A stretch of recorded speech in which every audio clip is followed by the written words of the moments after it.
ada bener-bener. Ini izin bang. Aduh. Aman kan? Oke, udah Dio, maaf menepik Bang Dio. Nah, biar mantap. Sama aja nah gitu. Ana juga baru kenal orang ini nih. Wah, baru kenal tapi udah bersahabat ya. Udah bener.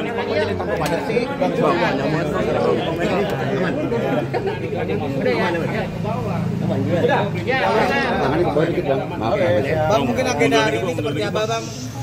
Ini kami ya menjadi kuasa hukumnya Bang Firdaus Owiwobo. Turun dikit Bang. Perkaranya karena ada persoalan di PN Utara di mana Pengadilan Negeri Jakarta Utara melaporkan Rasman Nasution CS ya, mungkin juga Bang Firdaus tapi kita belum tahu ya.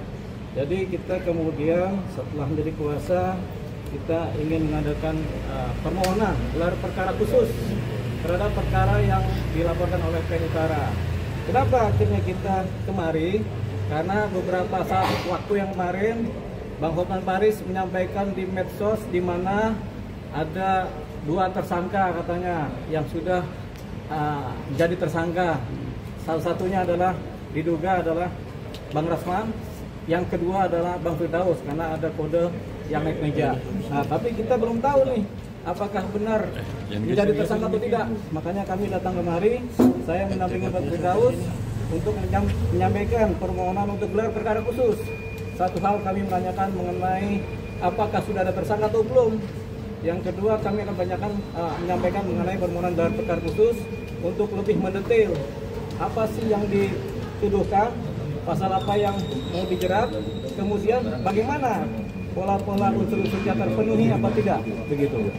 Seperti itu. Jadi itu yang akan kami sampaikan pada saat ini.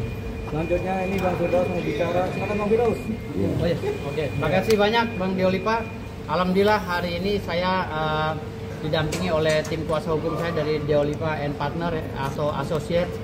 Saya datang ke sini menyikapi bualan Hotman Paris ya, bualan ya, bukan omongan, bualan, karena beliau telah mendahului kewenangan dari Mabes Polri ya, khususnya Divisi Humas Mabes Polri. Harusnya yang menyampaikan seseorang itu tersangka atau tidak itu adalah Mabes Polri, bukan si Hotman Paris ya. Karena si Hotman Paris ini orangnya jumawa, sombong, ya, dan sampai saat sekarang ini belum mampu menjatuhkan saya, ya, dan Rasman Nasution. Makanya sampai saat ini saya bilang sama Hotman Paris, jangan jumawa. Hari apes nggak ada di kalender. Ya. Dan yang kedua, yang saya sesalkan, ya, dari pernyataan saudara Hotman Paris terlalu tendensius. Masalah beliau dengan Rasman Arif Nasution itu adalah masalah pribadi, ya. Tapi kalau masalah kedinasan, secara substansional harusnya lembaga yang berkait yang menyampaikan hal tersebut. Masalah gelar perkara khusus ini atau gelar perkara biasa dilakukan atau tidak, itu kewenangan daripada Mabes Polri.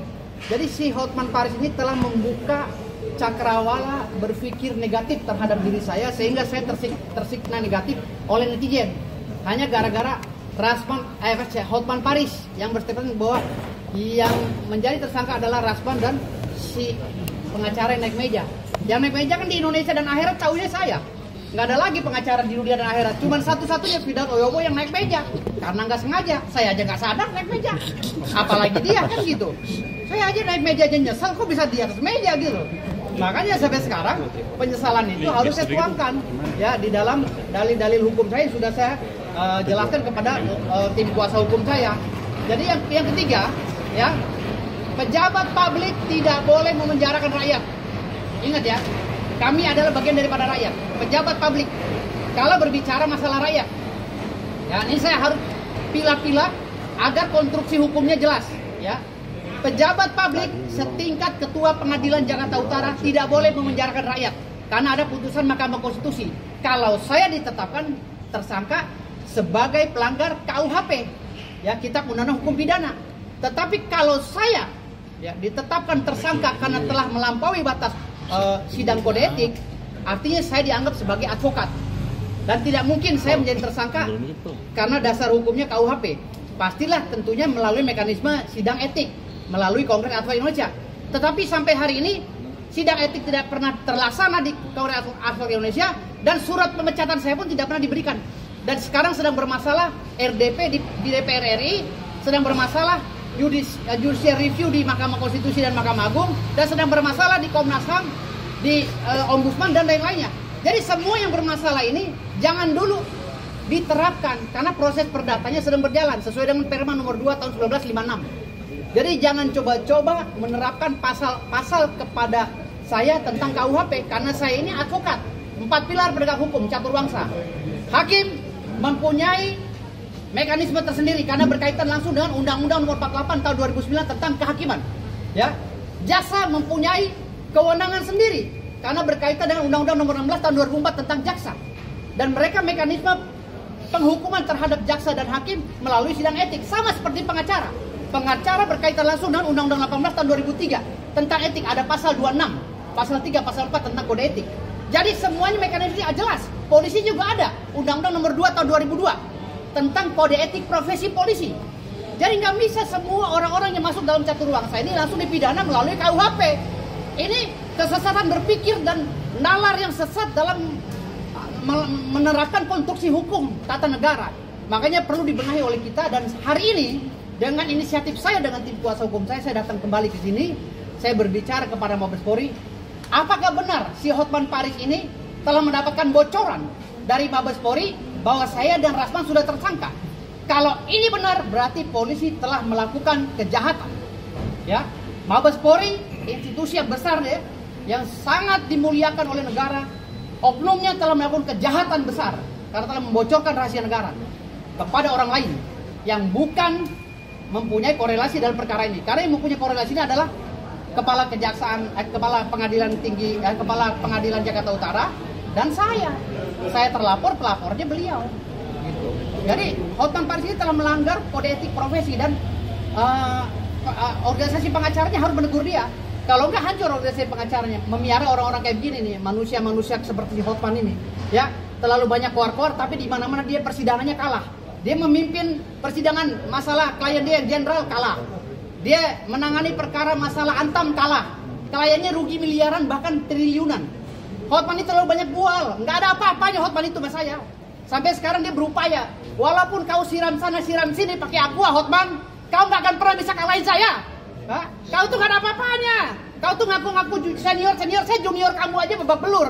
Apalagi kamu mau ngelawan senior seperti Bang Deo Lipa yang sumpah advokatnya melalui surat keterangan kehakiman zaman dulu gitu. Dia bilang senior nih, dari tahun 90 udah jadi advokat. Jangankan mau lawan Deo Lipa, lawan saya aja jebir balik Hotman. Ya, kau jangan jumawa Hotman.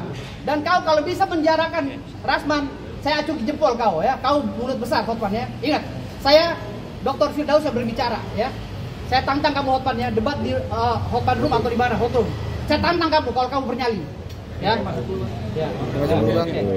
Jadi tadi itu adalah ungkapan hati dari Bang Firdaus yang legal juga karena ada pondasi-pondasi legalnya. Yang kedua, memang kita mempertanyakan kenapa ada status tersangka tapi kami sendiri belum tahu nih yang sebagai telapor. Gitu, siapa yang membocorkan dan apakah benar demikian? Kalau nggak benar kan berarti ini fitnah, bohongan publik. Ya, jadi kita akan kuatkan di situ. Yang kedua, ini statusnya Bang Firdaus pada saat di persidangan terdahulu di Pengadilan Negeri adalah sebagai advokat, sehingga yang berlaku adalah Undang-Undang Advokat, bukan persoalan adalah KUHP ya. Kalaupun ada KUHP, advokatnya itu yang dibereskan undang-undangnya, itu dia. Kemudian yang ketiga, ini ada pembekuan oleh organisasi advokat yang setelah ditelusuri ternyata belum terdaftar juga. Ini yang ketua umumnya di mana di AU ya. Jadi ini beberapa hal yang kemudian menjadi distaktor ya buat kami ya untuk kami menganalisa. Kemudian ini Bang Firdaus ini sudah mengaku khilaf dan sudah meminta maaf 8 kali kepada seluruh masyarakat Indonesia, kepada Pengadilan Negeri juga dan kepada Mahkamah Agung. Pengadilan Tinggi Banten dan Mahkamah Agung. Pengadilan Tinggi Banten dan Mahkamah Agung. 8 kali saya minta maaf. 8 kali ya? Banyak kali itu minta maafnya. 8 kali mau dipenjarakan juga berarti nggak ada nuraninya itu. Pak Prabowo harus turun tangan itu. Berarti pejabat publiknya ini, waduh hatinya nggak ada. Tapi mereka orang tua saya. Mahkamah Agung adalah orang tua saya, Pak Sunarto ya. Ketua Pengadilan Negeri Jakarta Utara juga orang tua saya. Saya juga kalau mereka banyak kali orang tua. Ya, maksudnya orang tua kita. Kan kita ini anak muda, abang umurnya berapa? Ya? Hah? Di Mabes Polri sudah 2 kali. Nah, hari ini saya ingin mempertanyakan isi mulutnya si Hotman itu. Oke, siap. Sudah masuk penyidikan. Kan ada 4 rapor. Rasman, saya, Eli Daniti, sama istrinya Rasman. Kan yang pertama-tama teriak, halo, ribut, itu kan istrinya Rasman. Gitu. Jadi ya siapa yang menjadi? Tapi kan nggak mungkin bisa ditersangkakan Bang Rasman juga, karena beliau saat itu masih advokat. Walaupun dia sudah terdakwa kan. Advokat yang bisa dipecat apabila advokat telah dipidana sekurang-kurangnya 4 tahun. Kalau di bawah 4 tahun nggak bisa dipecat oleh siapapun. Oke, siap. Thank you, Bang. Oke. Ini punya siapa nih?